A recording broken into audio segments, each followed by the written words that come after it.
Sigismund III Vasa adalah seorang raja yang memiliki perjalanan hidup yang menarik dan penuh tantangan. Mengingat usahanya untuk menggabungkan dua kerajaan besar pada abad ke-16 dan ke-17, Polandia dan Swedia, lahir pada tanggal 20 Juni 1566 di negara bagian yang dikenal dengan nama Dinastia Wasa. Sigismund adalah putra dari Raja John III dari Swedia dan Catherine Jagiellonica, putri dari Raja Sigismund pertama dari Polandia. Dengan darah kerajaan Polandia dan Swedia yang mengalir dalam dirinya, Sigismund III Vasa memiliki cita-cita besar untuk menyatukan kedua negara ini di bawah satu mahkota.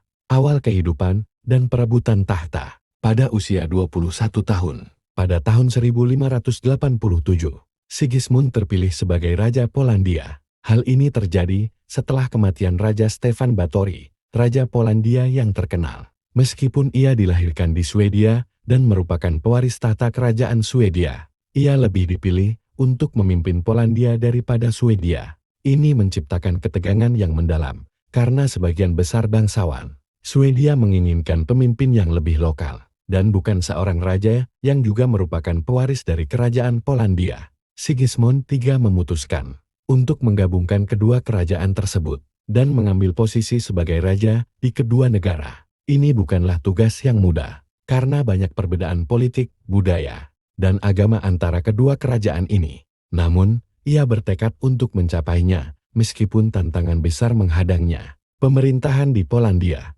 Sigismund III memulai pemerintahannya di Polandia dengan niat untuk memperkuat kerajaan tersebut. Ia mengorganisir perbaikan administrasi, mengupayakan modernisasi militer, serta memperkuat posisi Polandia di Eropa. Namun, pemerintahannya di Polandia tidak bebas dari masalah. Salah satu tantangan terbesar adalah ketegangan politik dengan para bangsawan Polandia, yang dikenal dengan sistem demokrasi yang relatif luas, di mana mereka memiliki kekuasaan yang signifikan.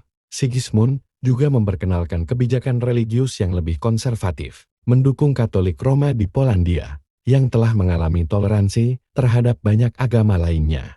Ini menyebabkan ketegangan dengan kelompok Protestan, Ortodoks, dan bahkan Yahudi yang cukup besar di wilayah itu. Kegagalan di Swedia. Ketika Sigismund memutuskan untuk menggabungkan Polandia dan Swedia, ia mulai dengan mencoba mengklaim tahta Swedia pada tahun 1592. Ini menciptakan konflik besar, karena banyak bangsawan Swedia menantang klaimnya, melihatnya sebagai ancaman terhadap kekuatan mereka. Pada tahun 1599, Sigismund akhirnya digulingkan dari tahta Swedia oleh pamannya, Charles ke-9, yang menjadi Raja Swedia dan mengakhiri ambisi Sigismund untuk memerintah kedua kerajaan tersebut. Meski begitu, Sigismund tidak menyerah. Ia terus berusaha merebut kembali tahta Swedia selama beberapa tahun. Tetapi kegagalannya untuk menyatukan kedua kerajaan ini mengarah pada perang berkepanjangan dengan Swedia. Meskipun Sigismund memiliki ambisi besar, keinginannya untuk menyatukan kedua kerajaan tidak pernah sepenuhnya terwujud. Konflik dan peperangan. Pada masa pemerintahannya, Sigismund terlibat dalam banyak konflik militer, termasuk perang dengan Swedia, perang dengan Rusia, dan perang dengan Ottoman. Perang dengan Swedia, yang dikenal dengan Perang Polandia-Swedia 1600–1611, adalah salah satu konflik utama yang menguras banyak sumber daya dan perhatian Sigismund. Selain itu, Sigismund juga menghadapi pertempuran besar melawan kerajaan Rusia dalam upayanya untuk mempertahankan wilayah timur Polandia dan menekan kekuatan Rusia. Meskipun beberapa kemenangan dicapai, perjuangan panjang dengan Swedia akhirnya membawa Sigismund ke dalam situasi yang sangat sulit, karena ia kehilangan dukungan dari banyak bangsawan Polandia. Kehidupan akhir dan warisan. Sigismund III Vasa memerintah Polandia hingga kematiannya pada 30 April 1632.